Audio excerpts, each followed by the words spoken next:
ჩვენ ცხადია შეგვიძლია დაუსრულებლად ვაკრიტიკოთ პრეზიდენტი ტრამპი, საკრიტიკო პრეზიდენტი ტრამპი, რომელიც მართლაც ერთმანეთზე უარეს განცხადებებს აკეთებს თავად, ან ერთმანეთზე უარეს განცხადებებს აკეთებინებს საკუთარი გუნდის წევრებს, ამ გუნდის წევრებს შორის განსაკუთრებით ესეთი საკრიტიკო პირი, რასაკვირველი არის სტივ ვიტკოფი, რომელიც მესამედ შეხვდა პრეზიდენტ პუტინს და რომელმაც ჩამოუტანა პრეზიდენტ ტრამპს პირველი თუ მეორე შეხვედრის შემდეგ ისიც თქვენ საჩუქარი მოსკოვიდან და ამ პრეზიდენტმა ტრამპმა საკრიტიკო ცხადია ეს საჩუქარი საერთოდაც კედელზე დაიკიდა და ერთ-ერთი გამოცემისთვის მიცემულ ინტერვიუში არ ვიცი რამდენად თავმომწონობს ამით, მაგრამ კედელზე რო უკიდია და ესეც რო რაღაც ერთგვარი მესიჯია პუტინის ხვენი რო უკიდია ეს მესიჯია, ეს ცხადია ცუდია და ასე შემდეგ და საკრიტიკოა ტრამპი ამის გამო. მით უფრო საკრიტიკოა იმ განცხადებების გამო ტრამპი და მისი ადმინისტრაცია, რომლებიც უკრაინას ეხება და უკრაინას პრინციპში ესე უბიძგებენ, რომ მან მოაწეროს ხელი ჩემი აზრითაც კაპიტულანტურ ხელშეკრულებას კი არა შეთანხმებას, ის დასთანხმდეს ამ შეთანხმებას. სხვათა შორის ეს რაღაც სხვა მუხლები, მათ შორის მუხლი იმის თაობაზე, რომ უკრაინა არასოდეს უნდა გახდეს ნატოს ალიანსის წევრი, ხო, არ არის ყველაზე უარესი იმ შეთავაზებებს შორის, ჩემი აზრით ყოველ შემთხვევაში, რომლებსაც კიევს უკეთებს არა მოსკოვი, არამედ ახლა უკვე ვაშინგტონიც კი. ყველაზე მძიმე ჩემი აზრით ყოველ შემთხვევაში არის, არც ის არ არის სხვათა შორის, რომ უსაფრთხოების გარანტიებს ბოლომდე ვერ იძლევა, დარჩენილი უკრაინის უსაფრთხოების გარანტიებს ვერ იძლევა შეერთებული შტატები. ეს ერთი უბედურებაა, მეორე, მესამე და კიდე რა ვიცი 8 თუ 9 უბედურება წერია იმ დოკუმენტში, ხო? მაგრამ ყველაზე უფრო მძიმე არის ის, რომ შეერთებული შტატები ბევრჯერ გვისაუბრია ამ თემაზე, პრინციპში თანახმა იმაზე, რომ აღიაროს ყირიმის ნახევარკუნძული რუსეთის ტერიტორიად. ობამას აბრალებს, ეს ჩემი ბომბი არ არის, რაღაცეებს კი ლაპარაკობს პრეზიდენტი ტრამპი და ობამას ადმინისტრაციის პირობებში მოხდა მართლაც 2014 წელს. და არგუმენტაცია, რომ რატო არ იომეს უკრაინელებმა მაშინ, ხო, აბსოლუტურად არა რელევანტური არგუმენტაცია არის მათ შორის, იმიტომ რომ პრეზიდენტმა ობამამ იმჟამინდელ მმართველობას წინა ბლოკში შემეშალა თუ წინაში ჯერ არ იყო პოროშენკო მოსული ხელისუფლებაში დაავალდებულეს იმჟამინდელი დროებითი მმართველობა უკრაინისა, რომ არეო მათ და დაეთმოთ ეს ბრძოლის გარეშე, იმიტომ რომ ნუ დიდ ამბავს გამოიწვევდა ეს პრინციპში ყველამ ვიცით. და ტრამპი კი ემიჯნება ბაიდენს, ობამას, მე მგონი ბუშსაც და საერთოდ ყველას რეიგანსაც კი, მაგრამ ახლა ასე გამიჯნა ამერიკის პოლიტიკური ისტაბლიშმენტისაგან, წინამორბედებისაგან, თვად არ გამოვა, იმიტომ რომ მემკვიდრეობითობას და ამ ციკლურობას უზარმაზარი მნიშვნელობა აქვს ინსტიტუციებ განვითარებულ შეერთებულ შტატებში და ყველგანაც ჩვენთანაც უნდა ჰქონდეს. ხო, მაგრამ ამაზე არ ვლაპარაკობ, ახლა მე ვლაპარაკობ იმაზე, რომ ჩვენ ვაკრიტიკებთ პრეზიდენტ ტრამპს მართებულად. ჩვენც და მთელ მსოფლიოში ბოლტონი რო გამოდის მისი ყოფილი მრჩეველი ისეთებს ამბობს ხოლმე, რომ ჩემი კრიტიკა რა მოსატანია, ალბათ კი არ ნახდათ ბოლტონის კრიტიკასთან. მაგრამ მეორე მხრივ ახლა ესეთი უცნაური რამ უნდა ვთქვა.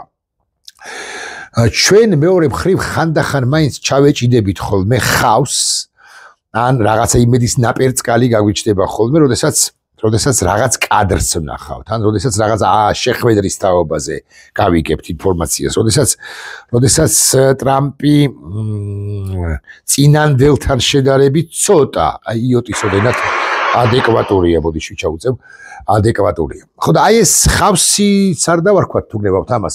ეს რაღაცა იმედის ნაპერწკალი გაჩნდა დღეს პირდაპირ მნიშვნელობით რომში, ყველა გზა რომში მიდის, ყველა გზა ვატიკანში მიდის, ვატიკანში ჩავიდა სხვა შორის პრეზიდენტი ბაიდენიც.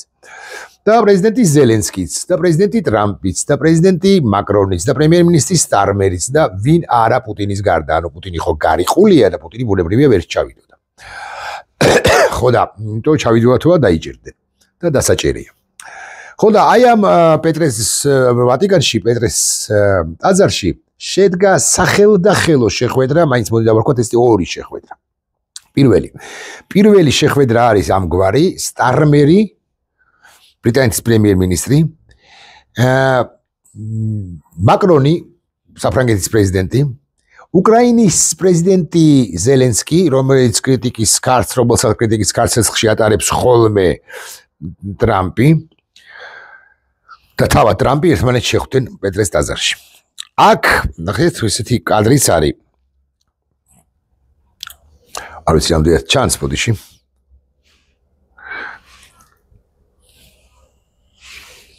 ტრამპი, ზელენსკი და მაკრონი გამოჩნდება, ალბათ, ოთხში იმედი მაქვს და ის ტარბერიც თუ არ ვცდები შეუერთდა. და მე უკვე განმარტოვდნენ პრეზიდენტი ტრამპი და პრეზიდენტი ზელენსკი. რაზე ისაუბრეს მხარეებმა, არავინ უწყის. შემიძლია გითხრათ, რომ აქ ხა ცხადია, რომელიმე ფრონტის ხაზზე რა ხდება, ეს დეტალურად ამგვარ შეხვედრებზე არ ამგვარ სახელდახელო შეხვედრებზე არ გარიხილავენ ამ დონეზე. მაგრამ ნებისმიერ შემთხვევაში საუბრობენ სტრატეგიულ, აი გენერალურ საკითხებზე.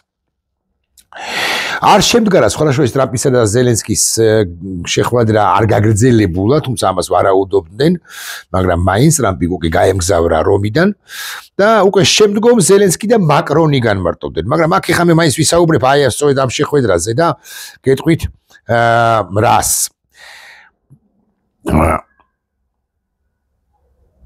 უკრაინის პრეზიდენტმა თქვა, რომ ვიმედოვნებს, რომ ყველა განხილულ საკითხიდან კონკრეტული შედეგი მიიღწევა ჩვენი ხალხის სიცოცხლის დაცვითა და ცეცხლის სრულყოფილი უპირობო შეწყვეტით. დიახ, ზელენსკი თანახმაა, რომ უპირობოდ შეწყდეს ცეცხლი. ოღონდ ყოველგვარი იმგვარი პირობების გარეშეც მათ შორის რომლებიც ეხება ასე მაგალითად ყირიმის აღიარებას და ასე შემდეგ. პუტინი უნდა მიათხრიონ იქამდე, რომ მან შეწყვიტოს ცეცხლი.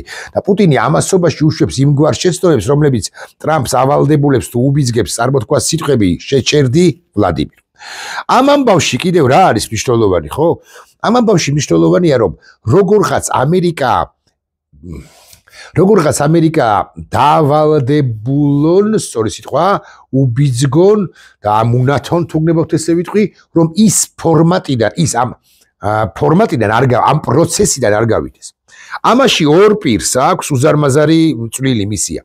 ეს არის ხსენებული მაკრონი და ეს არის ტარბერი, მაგრამ ამ ორ პირს შეუერთდება უახლოეს ხანებში კანცლერი მერციც, რომელიც იცით თქვენ რომ უახლოეს ხანებში შეუდგება მოვალეობის შესრულებას. აი ამ სამეულის, ანუ ბრიტანეთი, საფრანგეთი, გერმანიის ზეწოლა არასწორი სიტყვაა, მაგრამ აი მათი პოლიტიკის შედეგად შეიძლება ტრამპი ესე უნდა თქვა მოარჯულონ, ანუ ტრამპი განავითკოფონ, ესე შემიძლია თქვა, იმიტომ რომ აშკარად არის ადმინისტრაციაში, პრეზიდენტ ტრამპის ადმინისტრაციაში პირები აშკარად არსებობენ, რომლებიც ტრამპს აჯადოებენ და არა მხოლოდ ინფორმაციას, არამედ არასწორ ანალიზს აწვდიან. მაგალითად, არასწორი ანალიზია ამგვარი, რომ 3 წლის თავზე, თუ ახლა არ მიიღებს უკრაინა ამ სამშვიდობო შეთანხმებას, 3 წლის თავზე უკრაინა საერთოდ განადგურდება.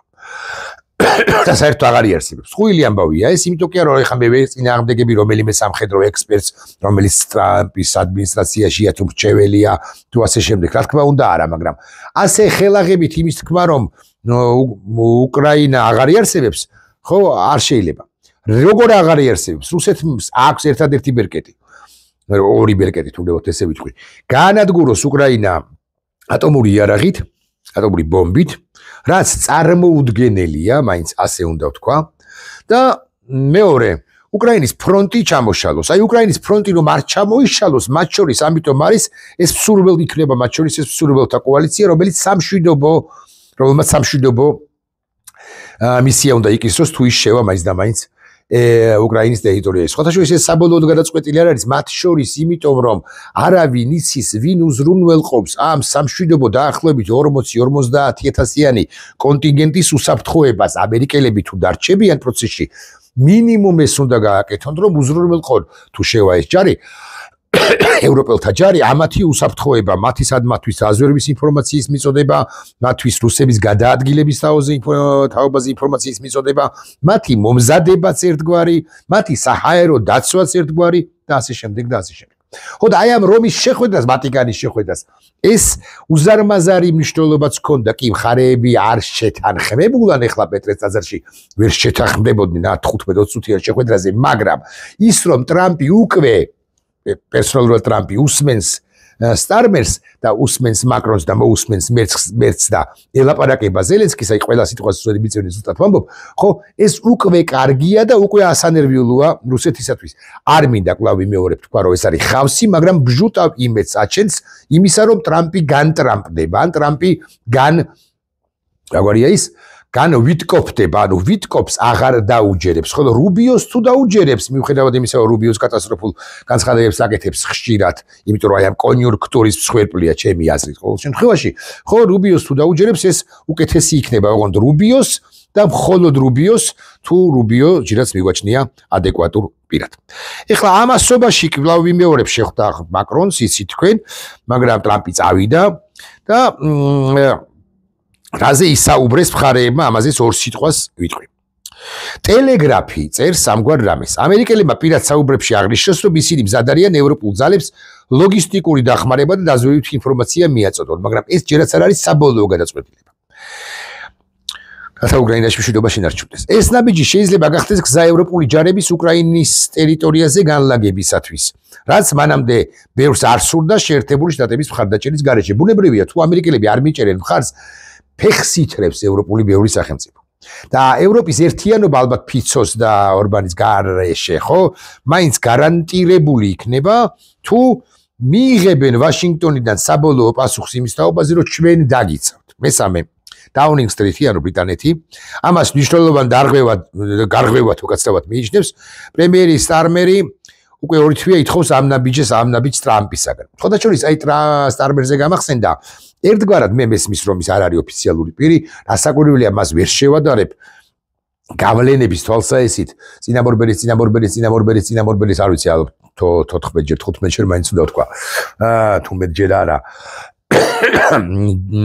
ჩერჩილს, მაგრამ ჯონსონიც აი ბორის ჯონსონი ირიბად, რომელიც ტრამპისტია იდეაში და ტრამპის მხარდაჭერია, ირიბად უგზავნის მესიჯებს ესე ტრამპს იმის თაობაზე, რომ შეერთებული შტატები არათუ არ გავიდეს პროცესიდან, არამედ უფრო აქტიურად ჩაერთოს და შეეხიდოს და ეხმაროს უკრაინას რუსეთის დამარცხებაში.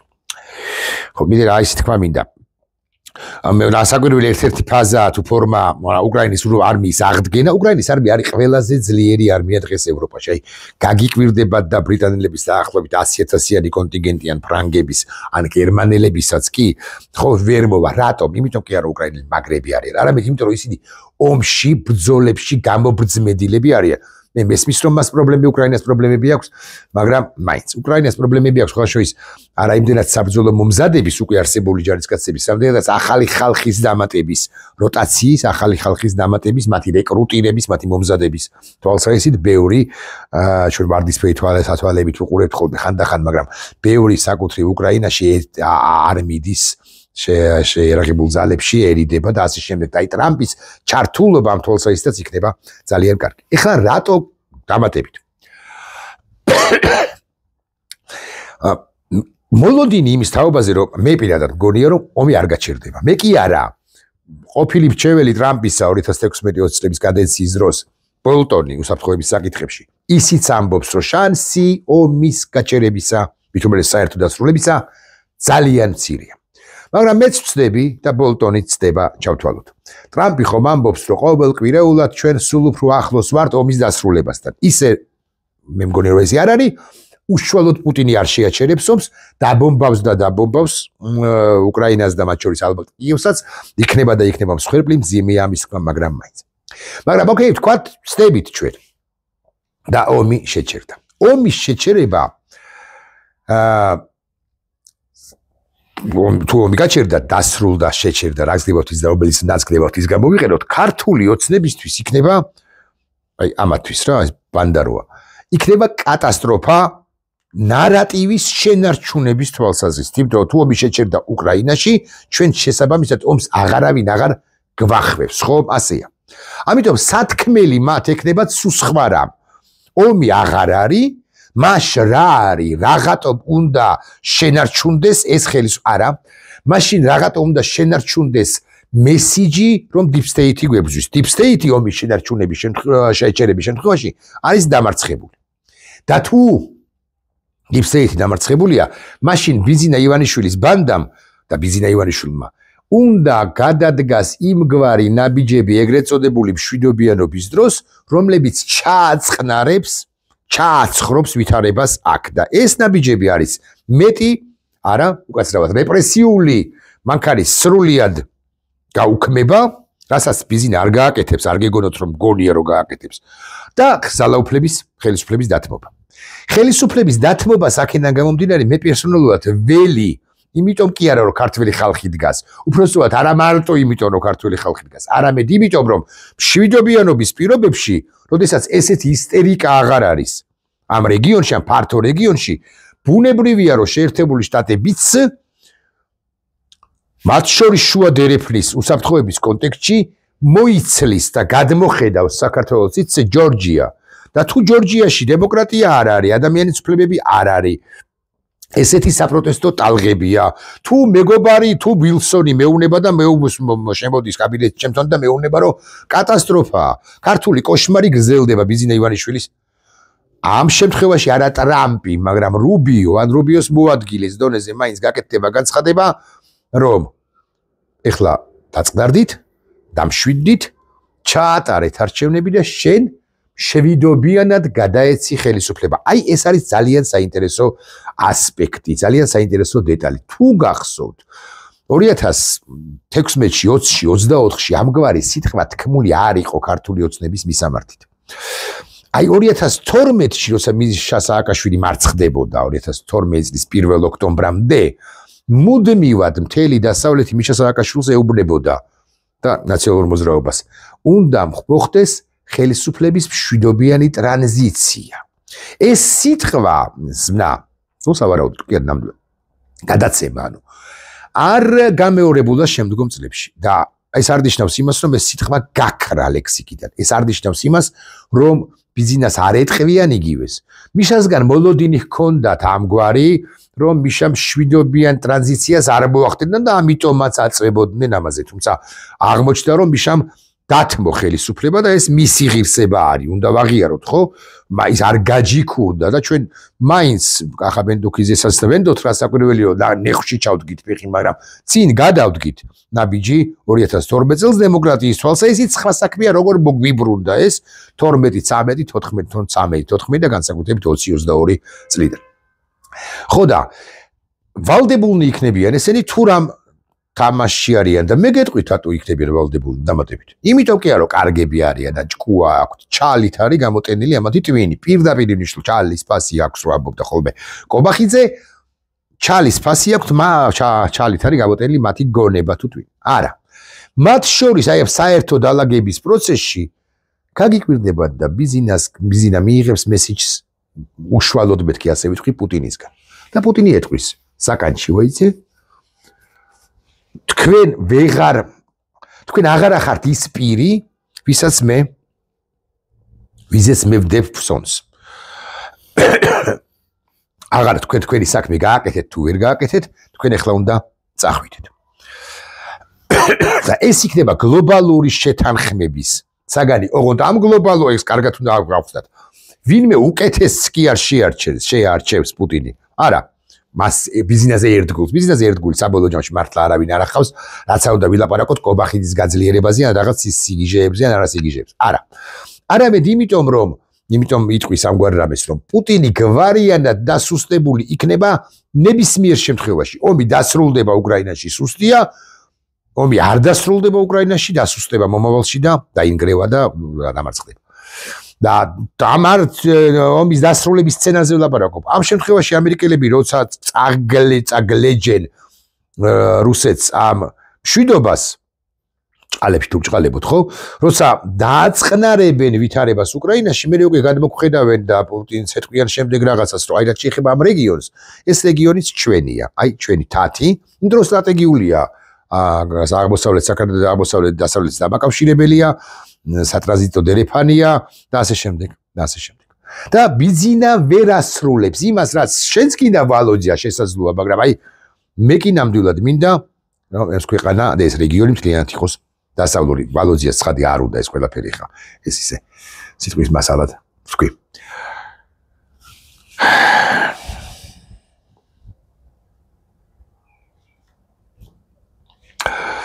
არ ინერვიულობთ. უკრაინა ძალიან უჭირს.